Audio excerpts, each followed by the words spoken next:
Today's Mind Money Balance podcast is going to really help you set up your bank account so you can make the most of your money.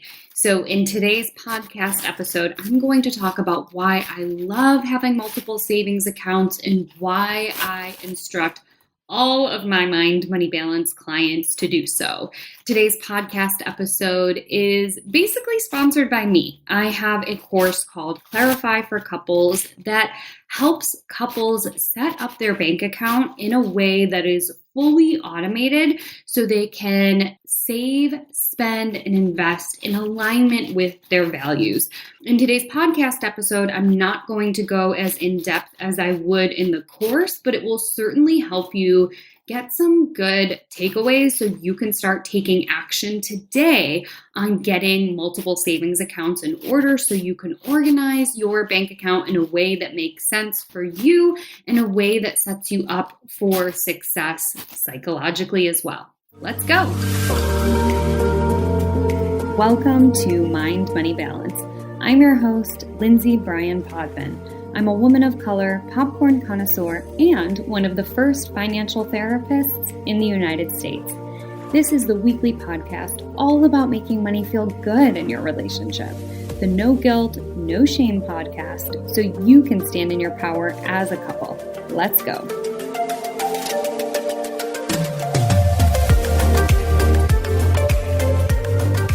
One thing that I see happen all the time when I am doing client work is that people try to live their lives first and then save later. So what this often looks like is if they get paid at the beginning of the month, they worry about making sure that their rent is paid and that their groceries are paid and that their gas is paid for.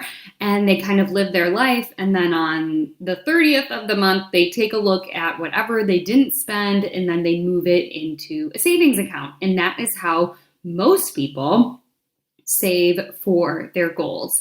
And the problem with that is that it relies way too much on mental accounting. It relies way too much on life to just kind of go perfectly according to plan. And it doesn't account for us being humans, right? So what I like to do is actually flip the spending on its head so you can automate your saving into various buckets so that way you have it ready to go, meaning your goals that you are saving for are actually going to be met at the beginning of the month, and you're going to put your money away at the beginning of the month instead of waiting until the end of the month. So when I talk about multiple savings accounts, I am not talking about having multiple banks that you house your money in. So I'm not saying you've got a certain amount of money in bank A, a certain amount of money in bank B, and a certain amount of money in bank C.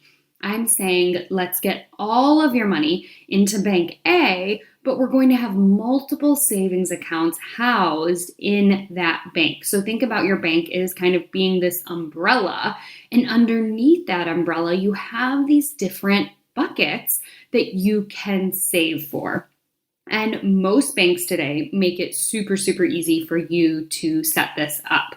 And if you don't have a bank or a credit union that allows you to have multiple savings accounts, it's probably time to start looking for a new bank. There are so many online options. I like to have pause. Let me re-record that sentence. There are plenty of online bank options, and while I'm not endorsing either one of these, I think a great place to start your research is at bankrate.com or nerdwallet.com. Both of those websites can help you kind of find a bank that will really work for you and for your needs. And as always, if you have a local credit union that you like, then by all means, make sure that you set up your multiple savings accounts there.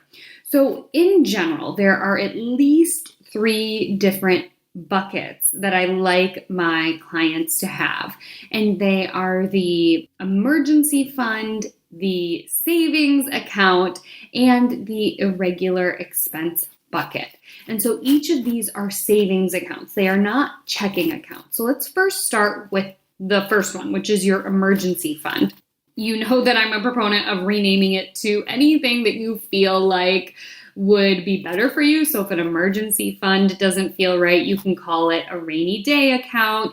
You can call it a life happens account, whatever feels good for you, but we want to have a nice cushion there, okay? If we've learned anything, I'm recording this in June of 2020. If we've learned anything over the past few months, it is the importance of having a cushion available because life happens, right? We get thrown curveballs that we were not anticipating, and we need money a lot of the time to continue on in our lives. So what I'd like for you to think about when it comes to your emergency fund is kind of creating a little ramp for yourself. So instead of saying, I'm going to save 8 months in an emergency fund, I'd love for you to first set a smaller goal, maybe $1,000, then $3,000, then 2 months of an emergency fund. Now, when I'm talking about a month of expenses, this is why it's so important to know how much money is coming in and how much money is going out in a month-to-month basis in your household. Expenses are things that you must pay for every single month in order to maintain your life. So for most of us, that's things like food, it's things like housing, it's things like utilities and transportation and insurance, of course, right? So those are the big things. So what you want to do is add up all of your expenses, all of the things that you spend money on for 1 month, and that number is a month of expenses. So when you hear personal finance gurus talk about needing 6 or 8 months of expenses in an emergency fund, that's what they're talking about. They're saying you need to have 6 or 8 times the number that it would cost you to live 1 month in terms of how much it costs, in terms of how much money you have to spend. So that number is broad because that's how personal finance personalities get to be so popular, is they give out broad advice. So I think it's important to remember that that advice is just that. It's a broad starting point. And if that feels good for you to aim for 6 or 8 months of an emergency fund, great. But let's go back to that on-ramp and really help you to set goals that allow you to really feel like you're building some positive momentum when it comes to an emergency fund. I almost always recommend starting out with $1,000 in this account. The average cost of an emergency in the United States is somewhere between $1,200 and $1,400 per month. So really we want to get a little bit closer to that, but it's kind of a hard number to wrap your brain around. So I just say $1,000. We want to have $1,000 at least. And then once you have that, then you want to start building that out to 1 month of your expenses, then 2, then 3, then 4, and however much you feel you need in order to feel really safe and secure. That often touted 8-month emergency fund comes from old data that says it takes about 8 months to find a new job. So use that 8 months as kind of a rule of thumb and adjust accordingly. If you are in a really high demand area or industry, then it might not take you 8 months to find a new job. Maybe you need more like 2 or 4 months of expenses. So figure that out first, and that is the first one you need to really start saving for in one of those savings accounts. And remember, an emergency fund is exactly what it sounds like. It is there in case of an emergency. If a tree fell on your home, or your car broke down, or you lose your job, right? Those are emergencies that you need money available so that you can continue to live and fund your life. So things that are not emergencies that people often pull from their emergency fund are things like car insurance premiums, or things that happen occasionally and they don't really account for them, so they pull from the emergency fund. So we want to be really mindful of what we are considering an emergency in our household. Which brings me to account number 2 you need to have, which is an irregular expenses. Again, that's just what I call it. You can rename it something else. Maybe it's something like odds and ends. I don't know why I came up with that, but I'm just trying to think of another way to say irregular expenses.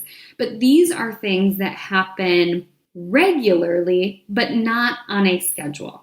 So for me and my partner, we pay our car insurance premiums 2 times a year because it helps to save us some money when we pay for 6 months at a time instead of paying month by month.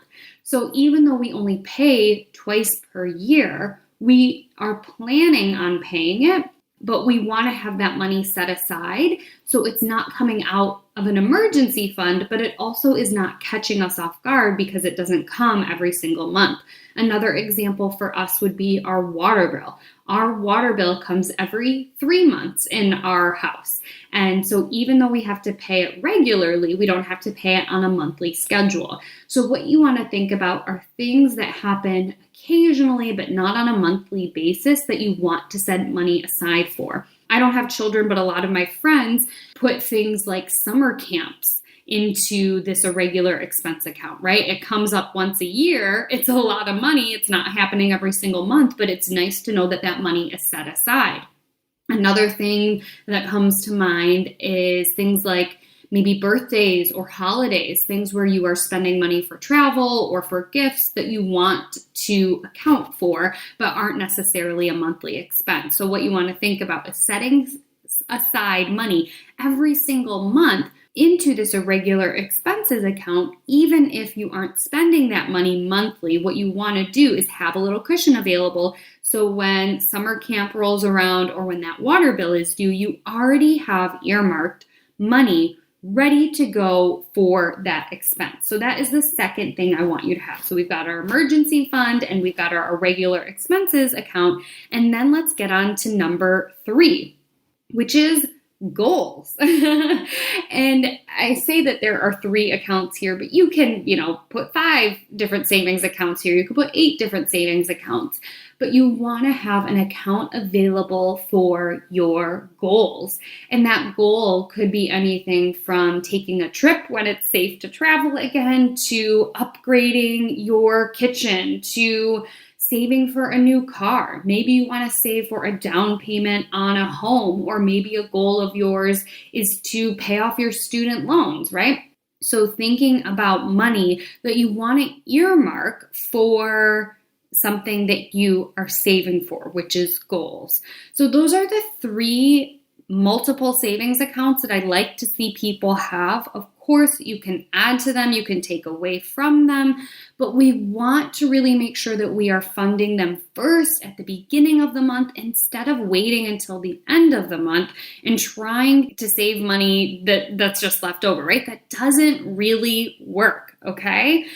So I hope that helps you really understand why I love multiple savings accounts. This, again, comes from my course. It comes from my self-paced course, Clarify for Couples. It's 3 educational modules that are in video form and come along with a little workbook / worksheets. And what it does is it's broken up into 3 different modules to help you set up these accounts and really walk you step by step through what you need to do to make sure that you're funding your emergency fund, your irregular expenses, and your big goals. Module 1 really takes you through how you and your partner are doing in general when it comes to your money, so you can kind of give yourself a little assessment of what's working and what's not and what areas you might need to improve upon. Module number 2 digs into your values. Here on the Mind Money Balance podcast, I'm all about making sure that you're spending and saving in alignment with your values. So module 2 really walks you through making sure that you've got all of your spending and saving lined up with the things that are important to you as a unique couple.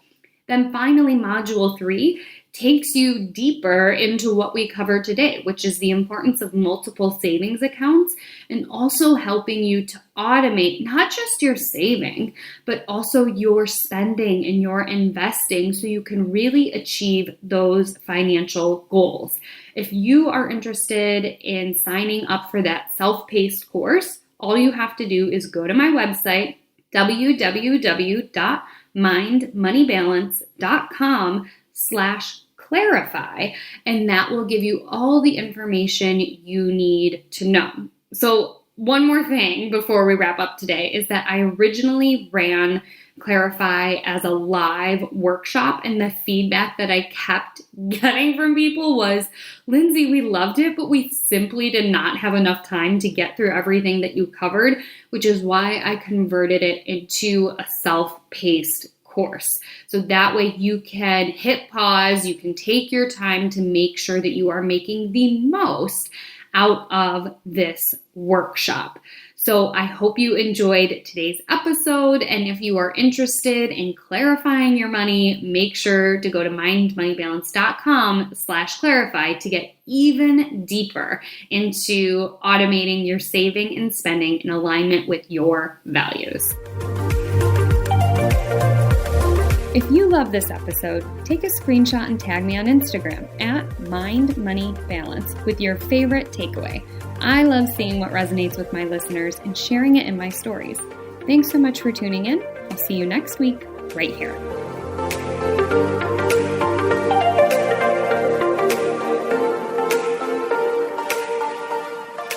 Neither the host or guests are rendering legal, accounting, clinical, medical, or other professional information. If you want professional help, please seek it out.